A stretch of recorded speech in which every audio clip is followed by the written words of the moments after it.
All right, guys, welcome to a brand new episode of SideQuest Podcast. Listen in and level up. I have a great episode for you today, but first, as always, let's get through the show notes.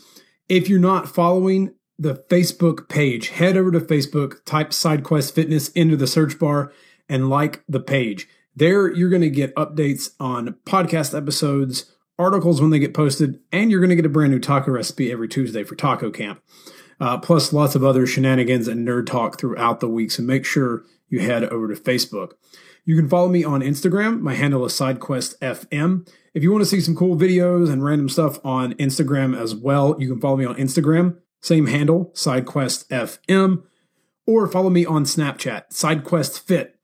Follow me there. Send me your questions. I want to get all the questions from you, help you as much as I can on your fitness journey or your journey in life, whatever it may be. But head over to Snapchat, SideQuestFit. Follow me there. You get a little more personal, in-depth look at the shenanigans I get into throughout every day. But I do love getting questions from the community, so please send them out to me. If you have not left a review for the podcast, please head over to iTunes. If you're not listening on iTunes and you listen on SoundCloud or Stitcher, leave a review there as well. When you leave reviews, it helps me move up the charts on the iTunes store so that more people can see and hear the amazing guests that I've had on and have on each and every single week. So make sure you head over there. And don't forget, if you haven't picked up your copy of the 7 Principles of Fat Loss, head over to sidequestfitness.com/7 principles, and you can pick up your copy of the 7 Principles of Fat Loss. These are the same 7 principles I follow each and every day and teach my clients to help them shred away more body fat, unlock heroic strength, and just look better naked. So if you want to unlock strength or just look better naked in the mirror, head over again, grab those 7 principles of fat loss, and start following those today. All right, guys, welcome to the show. I have a great guest for you today. If you have ever gone to YouTube to look up an exercise to get tips on form, or maybe you were just looking for some new bicep curls, you have probably, actually no, more than likely, I'm 100% certain, seen a video from this week's podcast guest. The one and the only Scott Herman of Scott Herman Fitness comes on the show, and we geek the fuck out. We go into fitness, we go into life and superheroes, anime, Dragon Ball Z, Zelda, Nintendo. We just nerd out and have a really great time. But what you might not know about Scott is how he got his start in fitness, how he ended up going from being a fitness model to getting on The Real World Brooklyn on MTV a few years ago, and then now what he's done to become one of the first YouTube guys to put fitness content out there and make a living and a life off of YouTube. Scott's a great dude, and I really enjoyed getting to chat with him. So I want you guys to enjoy this episode with Scott Herman of Scott Herman Fitness. Step up and you gotta get it fitness. Host Rob at the moment, and the quest is you gotta check it and wreck it. You're breaking personal records, and with the help of the guests, you won't be guessing on the lessons. That's a +5 fierce. Got a low-key bamf right here. You wanna meet him, there's no better way to greet him than to strike a boss pose. Take a look into the mirror. All right, guys, welcome to the episode. I have a great guest for you today. If you have ever gone to Google or YouTube and looked for an exercise because you've wanted some tips on form, you have probably seen, I'm 100% certain you have seen or gotten tips from my guest today. The one and the only Scott Herman is my guest today on the podcast. Scott, welcome to the show. Thanks for having me, Robbie. What's shaking? Oh, not a whole lot. We did a little chatting beforehand, so my guest will enjoy our geek out here in a little bit. But Scott, you are the guy that I know I have sent my clients when they have questions on videos, because I'm like, I could film the video. I could film a whole library, but Scott Herman's got everything you ever need. So I've sent them a couple of links to your stuff. And I know, my friends have asked me questions, and I've used your stuff on YouTube. So you're kind of like the exercise guy. That's really what kind of got you into the YouTube culture. And I know you've got everything. You're still updating and going back and making things even better than the old days. So thank you for doing that. Thank you for being one of the first to put everything out there, and then now going back and making the quality even better. Yeah, I appreciate that. Yeah, somebody has to do it. And right now, YouTube Fitness seems to be turning more towards like who can be the biggest jackass on camera. And I feel like now more than ever, we really need to, and I'm actually actively searching for people too that are really trying to put out content that's actually going to help you reach your goals. Like, I don't need to watch videos on how to meet girls at the gym. Like, I already got that down. Yeah. You know what I mean? Yeah. Like, you want to go to the gym, you want to get in shape, man. You don't want to have to be worrying about all this other stuff. Yeah, yeah. We got bro science for some comedy. Not everyone can be. We got that. Dom's already handled that. Yeah, Dom already has that covered. We don't need any more, So how? Now I've read your backstory, but for guests who don't know, just the quick TLDR. How did you sort of come into the YouTube sphere and come into all of this? Well, so basically, when I was in college, I started getting into modeling, and I wanted to do fitness modeling, and I ended up going to New York, and I won this Best Abs on the East Coast contest for Men's Health magazine. And then that allowed me to sign with an agency in New York, and I started doing like pull-out posters and small shoots for Men's Health. But, male modeling for fitness really isn't that lucrative, Like, I talked to a lot of guys who were like, oh, I want to go do fitness modeling. And I'm like, yeah, maybe kind of do it on the side. You're not going to make that much money doing it. And, when you fitness model, once they take your photo, unless you're a celebrity, they don't want to have the same guys in the magazine all the time. So right. unless you're like 6'3", and you can do runway and all that stuff, the male modeling scene, it's not like when you watch Zoolander, I was going to say, not everybody can be Derek Zoolander. Yeah, not everybody can be Derek Zoolander. But, it was good for me. It gave me some exposure, kind of got me into the scene a little bit. And, when I was doing the photo shoots, it was a lot of exercises. Like even today, like I said, they don't hire a lot of models. You can still buy the 2017 Big Book of Exercises from Men's Health, and it still has all my photos doing all the chest exercises, like it's just always going to be there.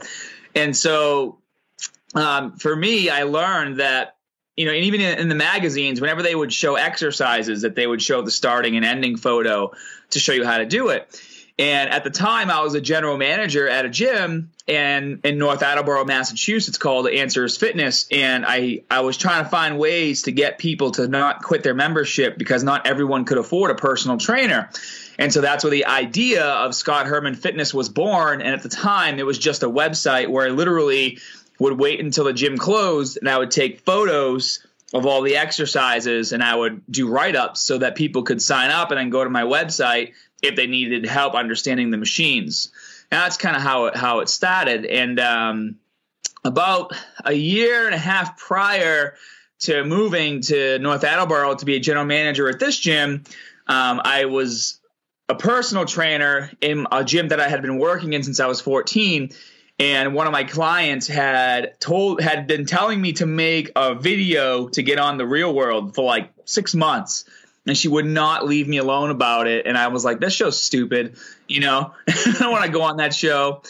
And so I finally made a video to kind of shut her up, and I mailed it in. I totally forgot that I had even sent it in. And then, it was like almost a year later, I had got an email about it. And at first I thought it was just like spam. I'm like, what is this? I totally forgot I sent a video in to the show. Like that's how low on the radar it was for me. And then and I ended up, going and responding and going through the interview process, which took another like 4 or 5 months. And then when I had eventually made it on the show, I obviously left the gym I was working in all in good terms. Everyone was very excited for me.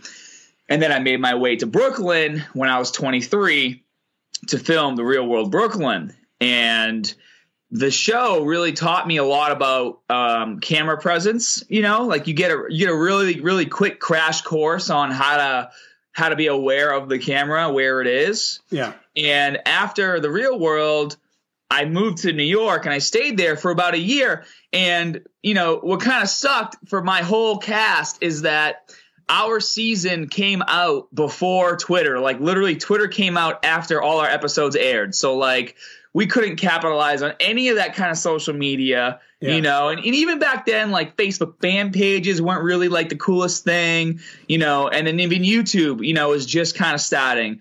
And so I was living in New York for about a year after getting off the show, and I really missed working with people and teaching people fitness. I felt like something was missing in my life. I was pursuing modeling and acting, but I just felt like something was missing. So I started doing videos in my tiny New York apartment. And I actually got contacted by somebody over at Google who had watched my season of Real World. And they brought me in and they explained to me how you can make a living doing videos. And so I had to make a decision. Did I want to stay in New York and continue to pursue acting and modeling, or was I going to move home and really push this Scott Herman Fitness on YouTube business? And so obviously I ended up moving home and going back to the gym that I had worked at before. And then like every night, as soon as the gym would close, I would film videos till like 1 or 2 in the morning.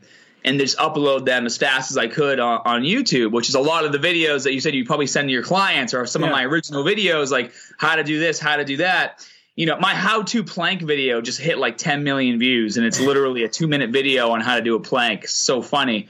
But, you know, because I was able to kind of master this niche so quickly, it allowed me to get a lot of my videos embedded, you know, all over the internet, which is why the views are always so high and why, you know, they continue to grow over time, because they're actual information-based videos as opposed to, you know, vlogs or one-offs that you're probably not going to watch ever again. And I just kept building it from there, got to the point to where I could do it full time, got my own studio, and now here I am, you know, 2017, over 1.3 million subscribers, my own website, you know, cranking the content out on a weekly basis. It's been great. So I have a question on content, but I have to ask, how come you haven't done like a vlog style thing? Like, you know, everyone's sort of gone into that, like show people more of your life, you know, let people know more about who you are. What's sort of prevented you from doing that? Or are you just like, nah, my life's not that cool. Like, I don't know. Well, I just started actually like 2 weeks ago to do at least one video a week, more vlog style, because I've realized that in the beginning, you know, what people really liked about my videos is they liked to see the actual workouts. Yeah. And to me, like in my head, I always get inside my own head. I'm like, people want information, but it's like sometimes you just want to watch somebody lift for a little motivation too. And I don't want to be a vlogger. Like I want to have a balance of information and like fun vlogging. I don't want to do just the full vlog stuff, because one of the things I quickly learned when I was on The Real World is as soon as you become irrelevant, no one really cares, you know, and information is always relevant. And so I guess in the beginning, you know, I saw a lot of people vlogging, and then like after a year, nobody would care. You know what I mean? Like, how many times can you watch somebody eat a full day of eating? Like, I don't really care how much food you eat. You know what I mean? Like, it all becomes repetitive. Like every week is a deadlift video or a squat video or a bench video. And it's like, okay, this week you benched 300. Next week you benched 302. Like, okay, like, congratulations. And I didn't want people to kind of see that with me. I wanted people to know that when they come to my channel, they're always going to get information. But I think it's going to be better now to start, you know, incorporating a bit more of the lifestyle stuff to help build a better connection with my audience. And so far it's been good. They really enjoyed those videos. But at the same time, you know, it also takes away from doing research, because a lot of the videos I do require research. And so right now I'm trying to find that balance between having time to research quality videos and then still having enough time, because you know, if you're going to vlog, you got to go out. You got to go out and do stuff. You know what I mean? Right. That's why I haven't done it. I'm like, nobody wants to see me sit here and write all day. Like, no. Yeah. Like a lot of the vloggers, if you notice, it's all they do is vlog, because you have to always be out collecting relative content to make your vlogs look cool. But to be honest with you, I think people would enjoy, like what I've noticed a lot of them do is they most of the vlog is like them just bullshitting around and maybe a tiny bit of workout, where mine is mostly the workout and then a tiny bit of, you know, whatever I'm doing throughout the day. And I feel like people are enjoying that a bit more. Yeah. Because it's a fitness channel. Like, you know, you want to see the fitness, you want to see the workout, you want to see, you know, how to push yourself or learn new exercise ideas. You know what I mean? Yeah. Yeah. When it comes to sort of creating content, this is something I know myself, and I have a lot of friends in the industry who listen to my show, and I have bloggers who listen as well. What do you do when you can't find the inspiration to create content? Do you take a break? Do you read? Play video games? All right, I like it. No, actually, what really helps me create content is going to the gym. If I ever find myself kind of like stuck, going for a run or just doing something to get the blood flowing, that's usually what starts like my idea factory, Yeah.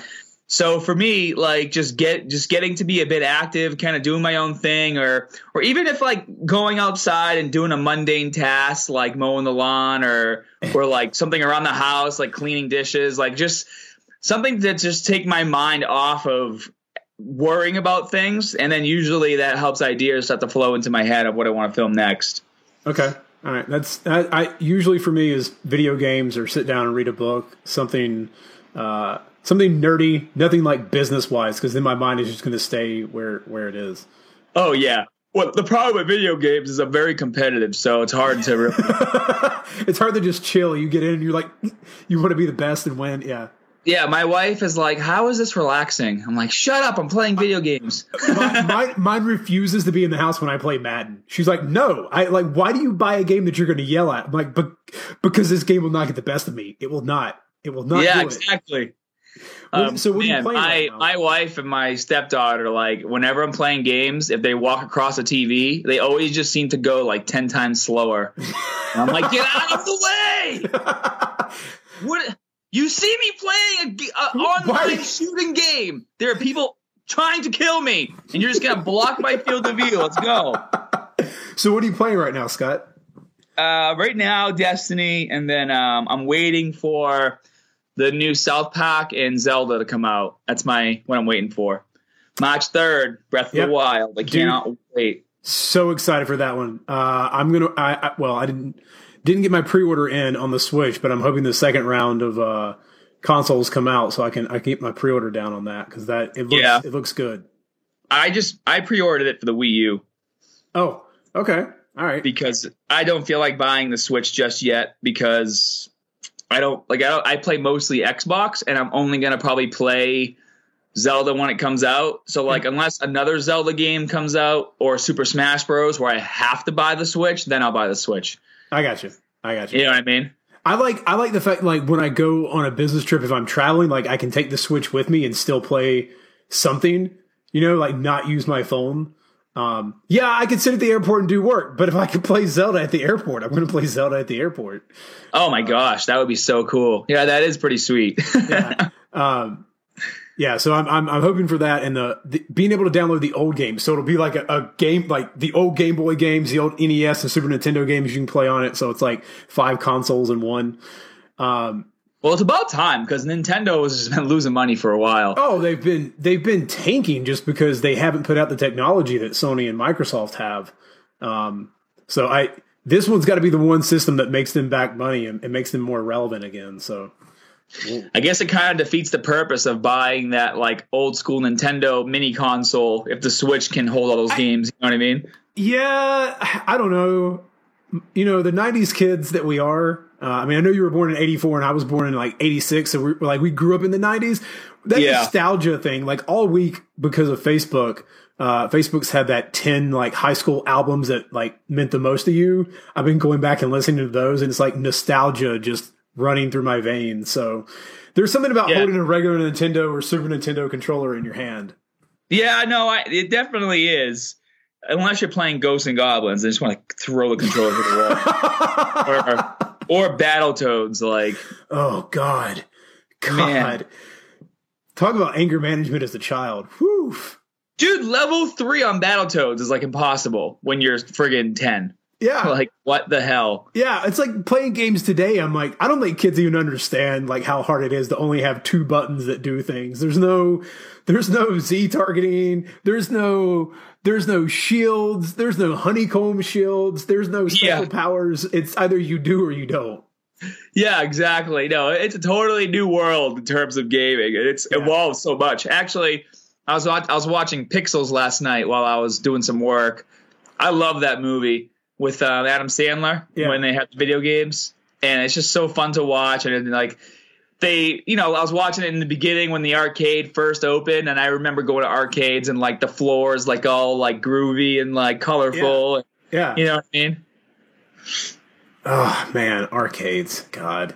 Things that like two things that you are so antiquated today, like arcades and payphone machines that you had, like quarters were used for those two things really back in the day. Today, what do you use a quarter for? Nothing. Yeah, exactly. I don't even carry change around with me at all. I hate change. I just use my credit card for everything. Yep. Same. Scott, if you weren't doing fitness, what would you be doing? What's another passion you would pursue? I don't know. I always kind of wanted to go into the stock market, to be honest. Sometimes I wish I did. I always liked finance and stuff like that growing up when I was younger. And, sometimes I read news articles and I read about all these like, young guys that are making billions of dollars because they invested in like hedge funds or they're doing all these different things. And I'm like, damn, maybe I should have done that. Could be relaxing on a beach somewhere. maybe, but you're helping people improve their lives. There's something you get a little back. You get something more back from that than $1 gazillion in a bonus or something, I guess. Yeah. No, you're totally right. And I really like that. That's what I like most about, YouTube. And that's probably why I'm one of the few YouTubers who actually comment back to people, because I actually enjoy the interaction and enjoy helping people, and guiding them. That's always been my true calling. Yeah. How have you noticed that change over the years? Because YouTube, since you got in the game, like you were one of the first guys to put fitness stuff up. Everyone now that is jumping into sort of online coaching and doing personal training online is trying to jump into YouTube or using Snapchat or Instagram. Everyone's trying to use video because video is the big thing. And when Gary Vee says do it, everyone's like, okay, I'm going to do it. Gary Vee says do it, I'm jumping on it. But how have you seen community interaction change, in YouTube or even your own with your website, over the years? I think that it's a lot harder for people to find genuine community or genuine people who are actually trying to help them. I feel like because YouTube exploded, everyone kind of went to it, and a lot of people, obviously just want to kind of get in, make some money, and kind of get out, not really care. Like, unfortunately, a lot of fitness spaces, they're usually selling programs that aren't worth like the paper I wipe my ass with, but they're charging like $500 for it, and it's literally, a sheet with like photos and like the same workout and the same meal plan for everyone, and I feel like the fitness space, especially on YouTube, has kind of had an influx in both people who want to help and people who just kind of want the attention and money and they want to run. Like, you got people who are posting, I love my fans so much. And then at the expos, they're like telling you to go away because they're busy. You know what I mean? Yeah. As they're doing the post, I love my fans. Fuck off. You know what I mean? So that's go ahead. What? Well, I was just going to say, and so I notice a lot of people when they come to my channel and when I meet people in real life, that they're really surprised that, I'm the same person that I am in my videos that I am in real life. And, when they get a comment back or an answer to their question, just by posting in the comment section, I can tell how much more they appreciate it. Like in the beginning, when I first started my videos, it was almost like it was expected.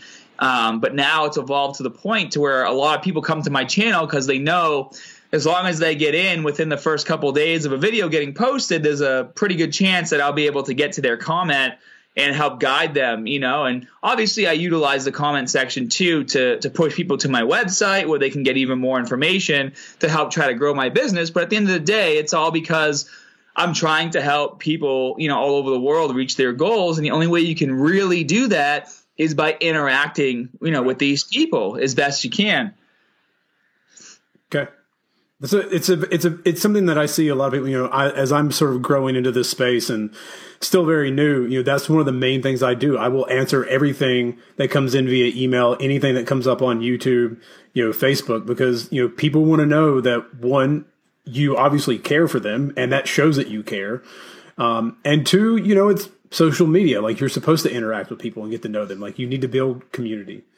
Yeah, you're supposed to be social. You know, right. That's the whole point. Yeah. So while perusing around the site and gathering some questions for the interview, I came across something and I wanted to ask you. You mentioned strength, determination, community, and positivity, as 4 tenets that are very important to you. Which one of those is the most important? I would say positivity is the most important because everything else will follow in suit.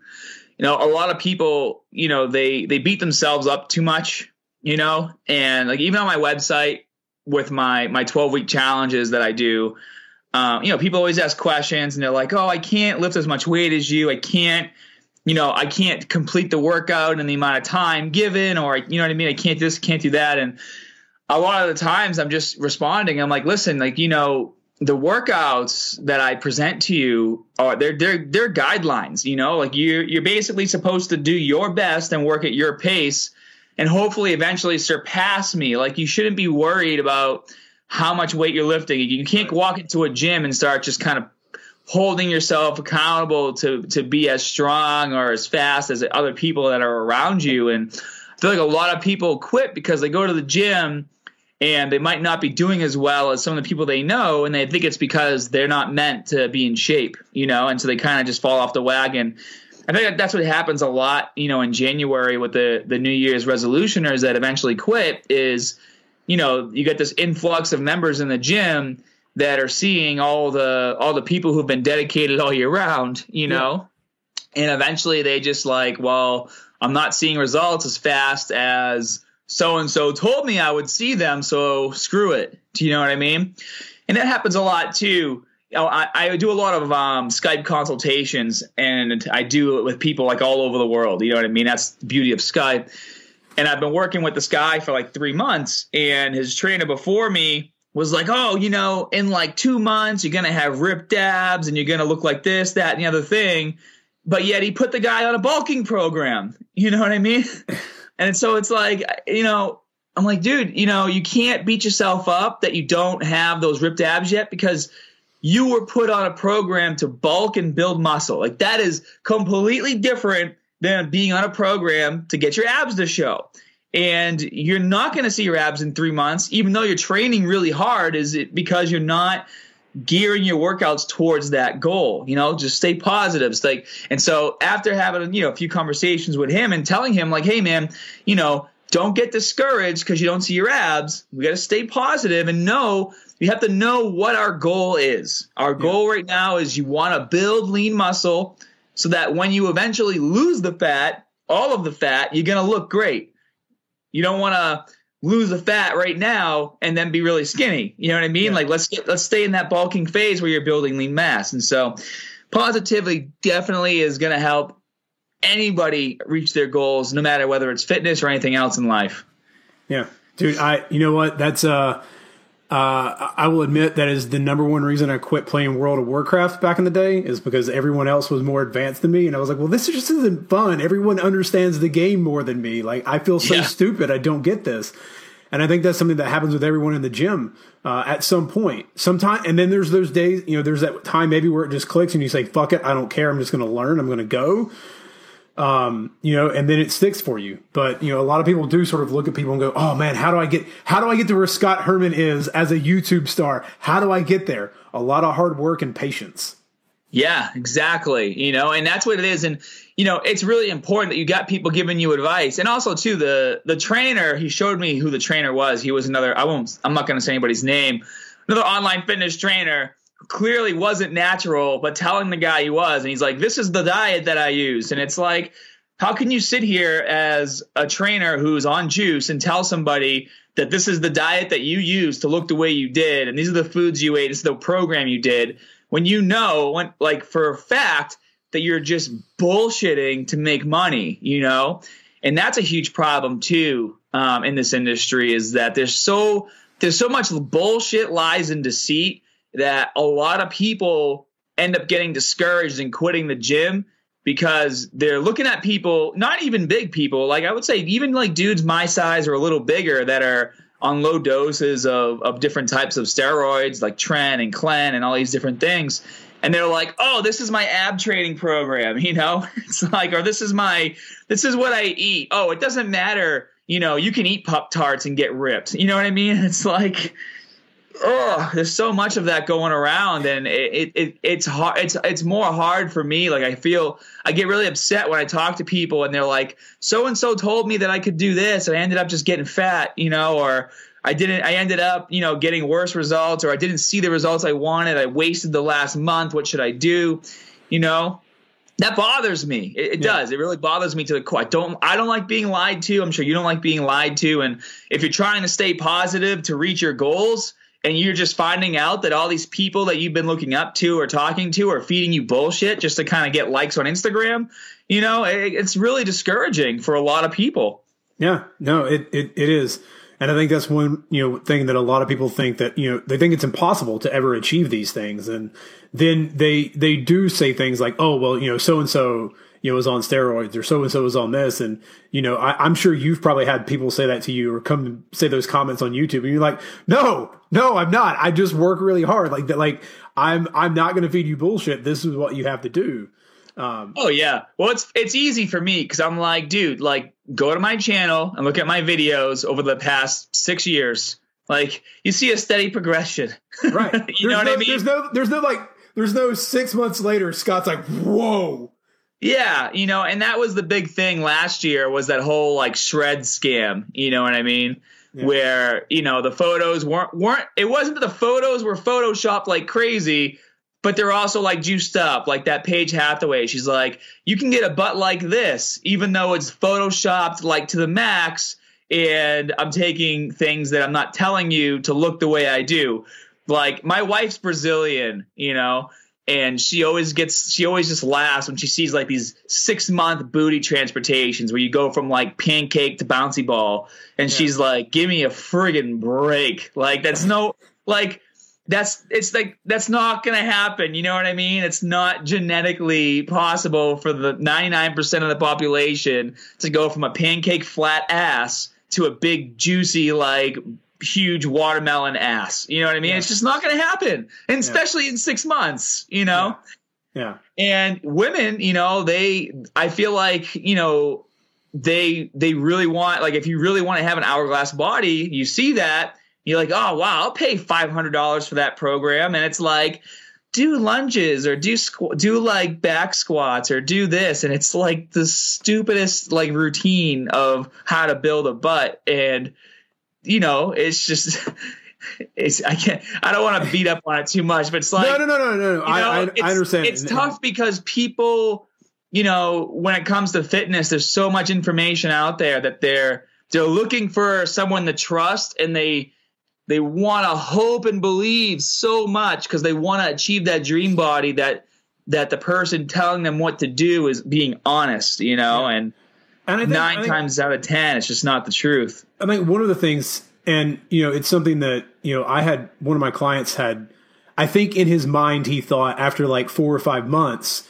he would have one of those crazy transformations that sometimes you see in men's health. And I explained, I was like, look, every body is different, and your body responds different than that person's body, and your stress level might be a little different than his. So you have all these underlying things that affect it.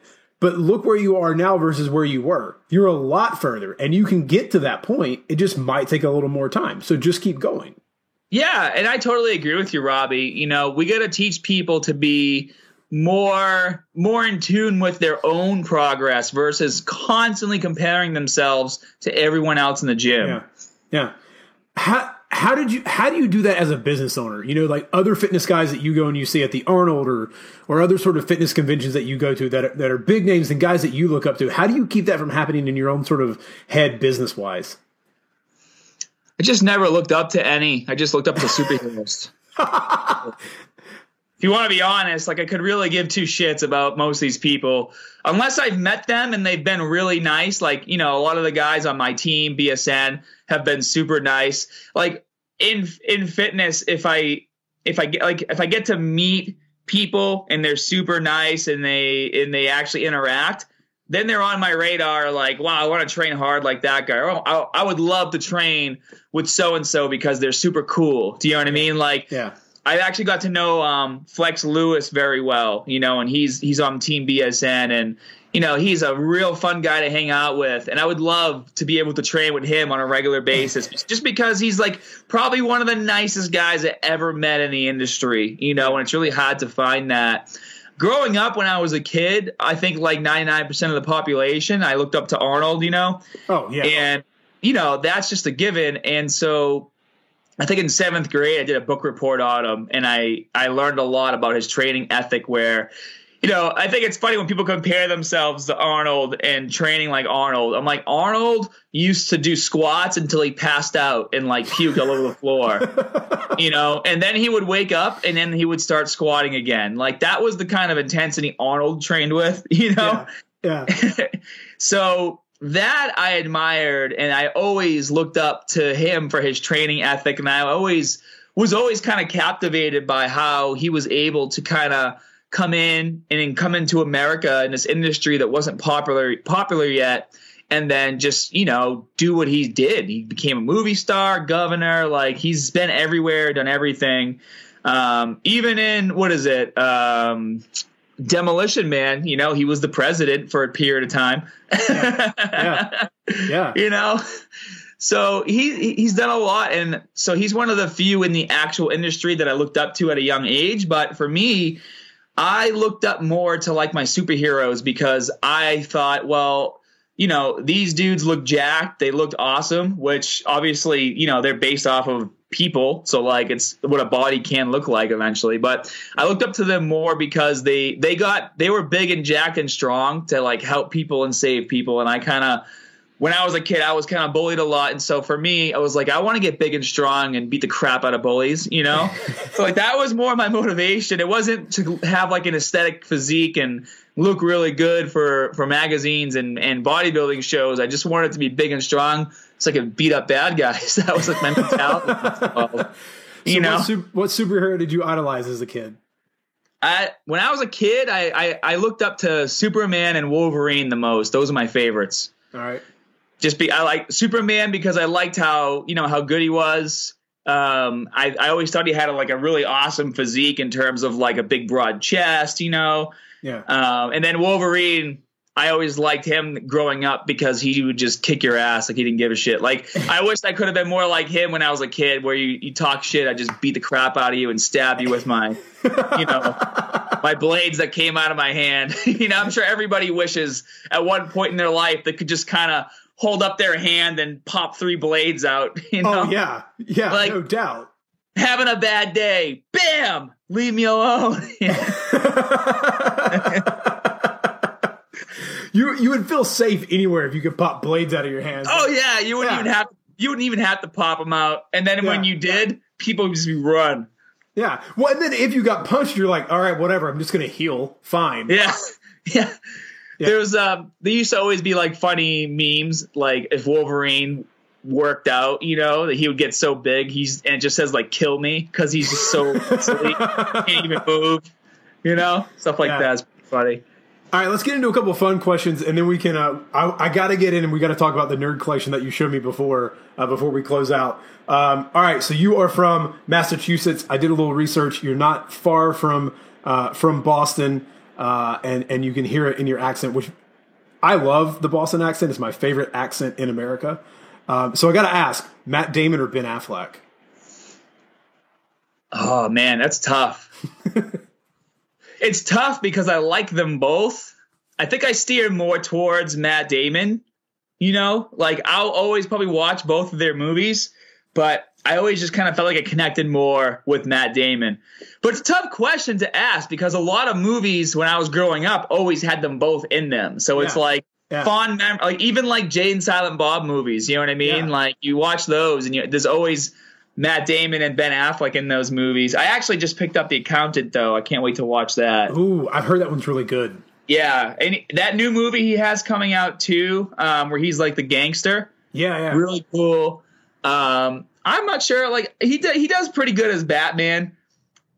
I just don't like how they make him look like so stocky when he's in the suit. Do you know what I'm saying? He looks huge in the suit. Like he really does. Yeah, in this suit, he looks like he's as big as like how Ronnie Coleman on stage, kind of throws me off a little bit.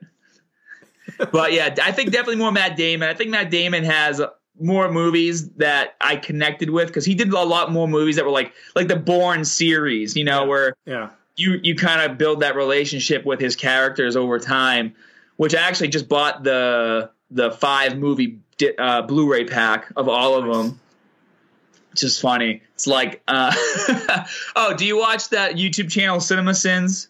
No, but I'll check it out now. So this is real quick. So they watch movies and they give the movie a sin for like everything that's like wrong with it, and they really nitpicky. It's really funny to watch. And it doesn't mean they don't like the movie. They just do it obviously for fun, Right. And so they were doing the Bourne Ultimatum, which is the 3rd one. Yeah. And at the very end of every single video, they tally up all the sins and they give the movie a punishment.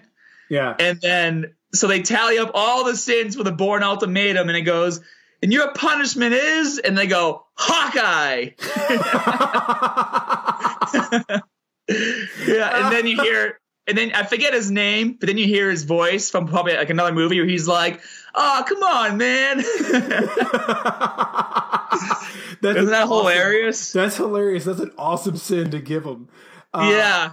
So, right. And for the listeners, what that basically means is because the 4th Bourne movie had the guy who plays Hawkeye in it from Avengers, Jeremy Renner. Yeah. Yeah. So I'm horrible with names, but I can tell you everything that happens in every movie I've ever watched. Or Renner or Renier. I've heard it pronounced both ways. Yeah, it's always weird when they redo like a Bourne, like they do a Bourne movie, or even when they did. I enjoyed it though. I thought it was good. Yeah, I haven't seen it yet. But even when they did the ones that Harrison Ford used to be in, Patriot Games, and I can't remember the name of the character. But they did it with I did it with Ben Affleck, and it was just like, oh, it's someone else playing this character. It'd be like someone coming in to play Princess Leia. It just wouldn't feel. I saw a meme yesterday about Princess Leia that I thought was pretty badass. It said something like, it had a photo of Princess Leia, and it said, like, lost her whole family killed, planet exploded, brother ditched her, like, and all this bad shit that happened to her throughout the movies, and then it says still didn't turn to the dark side. Yeah. It's like you Skywalker boys are bitches. I'm gonna have to see if I can find that meme. Scott, it's so funny. What store would you max your credit card out at? That's a good question. Would I max I know where my wife would max my credit card out. Man, where would I max my credit card out at? Let's see. The most logical place, if you could spend it, would be like buying scratch tickets. That would be nice. All right. I mean, why not? Max it out. Just be like, well, I've got a bigger chance than everyone else. Well, that's the trick to scratch tickets is you buy the book. Yeah. Because when you buy a book, you're guaranteed to always win at least half your money back. My brother worked at a gas station for like 8 years, from like when he was a teenager, like through school and stuff. And this woman she probably spent like $30,000 like buying books of scratch tickets, and everyone used to give her shit. And then she won like 10 mil. And it's like, yeah, what's 30,000 compared to 10 mil? You know what I mean? True. But then it could also be, $400,000 that she spent and never made anything back. There's always that chance. Oh yeah, go big or go home, man. I know. I'm sure she had some big winners within that $30,000 of like buying books of $10 tickets. Oh, but of course. Oh, dude, if I could buy like I love, who doesn't love scratching scratch tickets? Like It's so exciting. Yeah, Scott, where would you go in a time machine? If you go anywhere in a time machine, where would you go? Oh, I would go to like the Renaissance period. That would be where I'd want to go for a few different reasons. Number one, I would love to kind of see that environment of like swords and shields and castles. Granted, like, being really cold and having to poop in a hole and all that stuff. Like you watch Lord of the Rings, you're like, this is so cool. And then you think of like the other things that are a part of life that would suck. Yeah. But you know what? That time period, I think it would be kind of cool for probably like a few months just to get away from like just people in society in general who just like back then you didn't talk shit because you either had to like take 10 paces and get shot or you got like your throat slit by a sword. So I feel like going back to that time period where people actually had more honor and like respect because they didn't want to die. I think it would be nice. Like it'd be nice to get away from like all the cyber trolls and everything else, you know, like for me, always being online and always dealing with so much, you know, really good comments and then all of the trolls and dealing with social media. Go back to a time that doesn't exist and people are afraid to be mean. Like that would be awesome. I'm with you on that. I can't imagine too many people would open their mouths to be douchebags if they were like, oh, right, this guy could challenge me to a duel and shoot me. Let me think twice about the words I say. Yeah, like I just watched that movie, The Magnificent Seven. Yeah. You seen that one? The new one or the old one? The new one with Chris Pratt and Denzel. I have not seen the new one only because I'll be a little bit of a film snob. And I'm like, no, we can't redo a movie that was already good, that was already based off a Japanese movie that was even better. It was really good.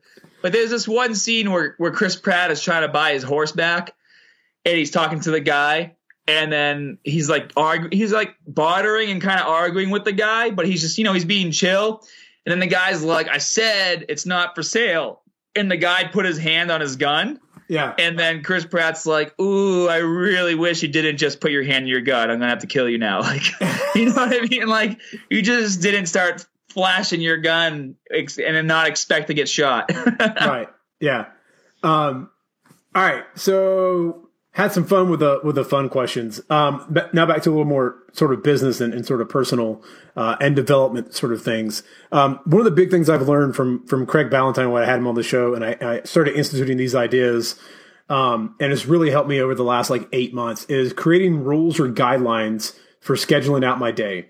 You know, and protecting the time that is most important to me, which is creating content, writing, you know, helping clients and whatnot. Do you have rules or guidelines for your life that you follow every day?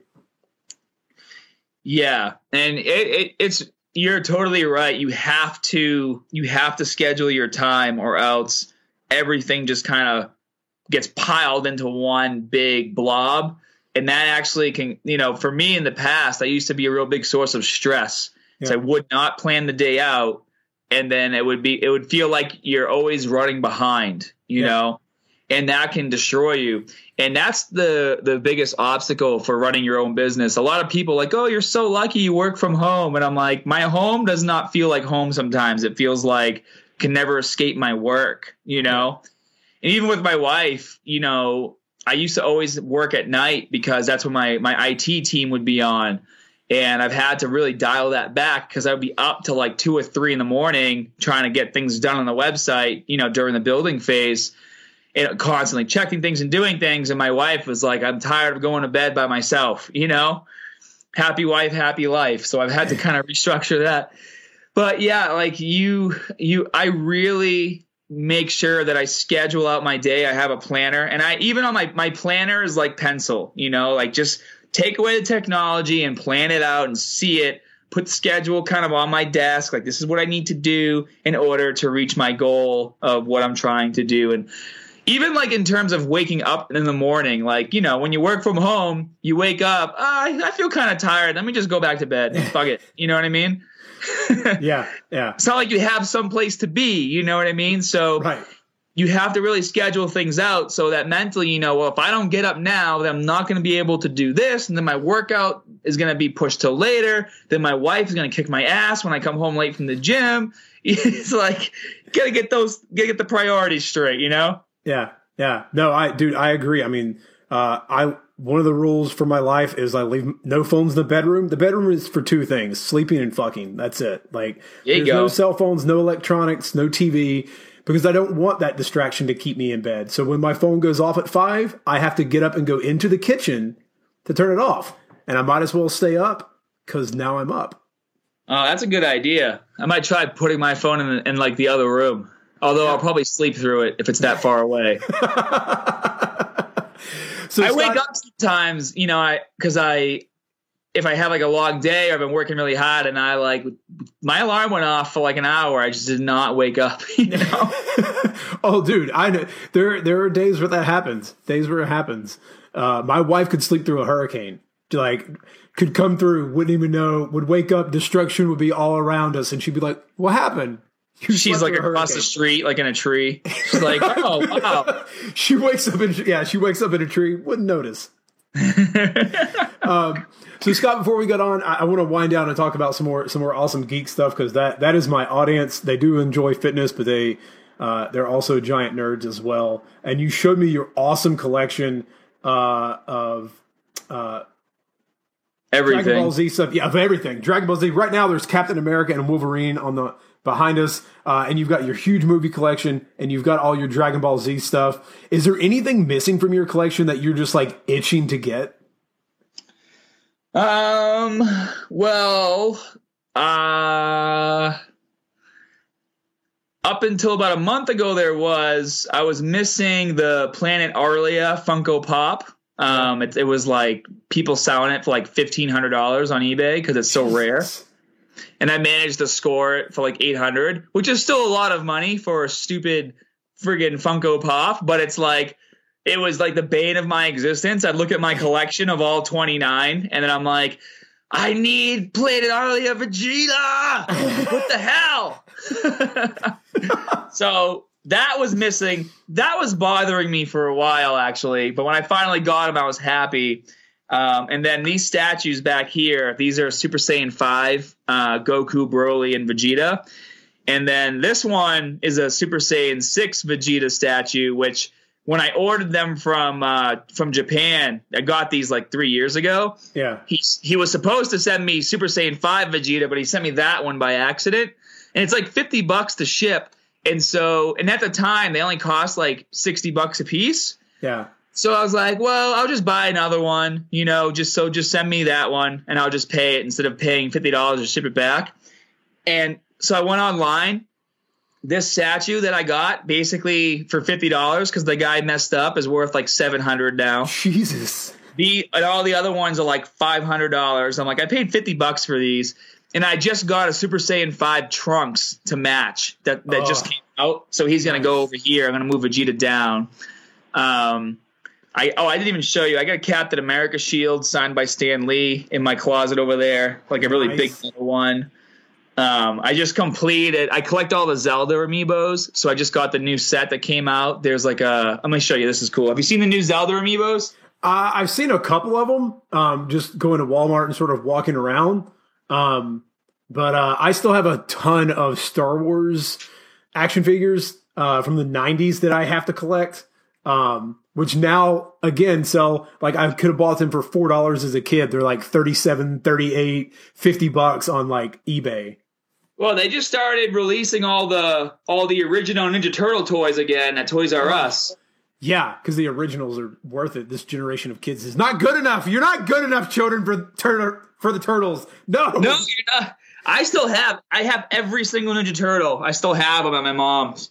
Oh, dude, I sold them to or gave them to my best friend's little brother when I was a kid because my mom was like, well, you don't play with these things anymore. It was the saddest day of my life to have to give that stuff away. Yeah, my mom knows better. So check it out. So this is one wave. Oh, those are sick. Right? So the 8-bit one just came out. Looks cool, right? All right, that's it. I'm going to have to go buy these. Yeah, when I saw this one, he looks kind of weird. Yeah, he looks like Pinocchio, but how cool is that? Yeah, but that's the original. Link. That's actually that's the first one. And then these ones just came out too. So you got like an Ocarina of Time. Ocarina, yeah. And then these two. I just fired that up again the other day. This is the first Toon Link that came out. Toon Link, yeah. And then they just released two more from the Wind Waker series. So you got Link with the wand, and then you got Zelda. So pretty sweet stuff. That is the one Zelda game I never got to play because I never had a GameCube, and I just watched my friends play it.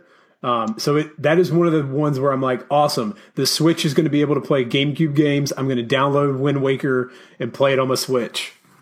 Dude, Wind Waker was a lot of fun. I actually really enjoyed it, but I'm like, I can't not search every cubic square inch of a game when I play Zelda. So I like would go up and down every single, like the world, all the ocean was like separated into like blocks, you know, in your map. And I literally went up and down like every square inch trying to find treasure chests. Like, wasted so much time doing that, but I got them all. There you go. There you go. You know, it's like trying to get all those gold Skulltulas in Ocarina. You're going to venture around and spend hours and hours just trying to get a purse that can carry more money. Yeah, I got my Ocarina completion time down to like 8 hours at one point. Have you ever seen the dudes who plays like all the Zeldas with 3 hearts, the 3-heart challenge? Like they play through it and never, like that's all they have. Are you serious? Yes. It's the craziest shit to watch on YouTube. Like guys play it with only 3 hearts. And I'm like, I don't know how, like you must have memorized and just know the patterns like the back of your hand. I'm gonna get this shit ready to go as soon as we hang up. Dude, the Zelda Legend of Zelda Ocarina of Time 3-heart challenge episode 1. No, I think it's a lot easier to not die in the newer games. I want to see somebody like Zelda 1, 3-heart challenge. Yeah, no, I agree. Newer games have become far too easy. Far too easy in more ways than one. Scott, I've enjoyed getting to nerd out with you and talk with you about starting a YouTube channel, things you do to stay focused in business and in life. If people want to know more about you, obviously they can go to YouTube and find you at Scott Herman Fitness, but where else can they find you, your website, or any other social media that you're on? Yeah, join me everywhere, Scott Herman Fitness. And my website is muscularstrength.com, but if you go to scotthermanfitness.com, it'll still pull it up. If you guys are looking for, help, I like to really build a community. My website, muscularstrength.com, is literally like the fitness version of Facebook. We have forums. You can make a profile. You can make friends with people. And if you want a 12-week program, I have 3 to choose from on my website. One's a push-pull legs program that focuses on building muscle and strength. There's a 5-day split program, which the main focus is muscle building. And then the new program I just released this year for this year's challenge is all home-based, real-time workouts with me. You literally just press play, and I kick your butt for 20 minutes at a time. You're going to really like it. Dude, that's awesome. At home is where I have like 3 or 4 clients that just work out at home. That's it. With a couple of dumbbells they have and just their body weight. That's awesome. Oh, yeah. All you need is like 1 pair of dumbbells for my home workouts just to have a little resistance on some exercises, like literally a pair of 10s, and you're done. Yeah. Awesome. Well, Scott, thank you so much for coming on the show. And guys, I'll have all this as well at the show notes, sidequestfitness.com /podcast. And I will have all the show notes for everything we talked about, links to all of the YouTube and social media as well. Scott, thank you again. All right. Thanks for having me. Step up and you gotta get it fitness. Host Rob at the moment and the quest is you gotta check it and wreck it. You're breaking personal records, and with the help of the guests you won't be guessing on the lessons. That's a +5 fierce. Got a low-key bamf right here. You wanna meet him, there's no better way to greet him than to strike a boss pose. Take a look into the mirror.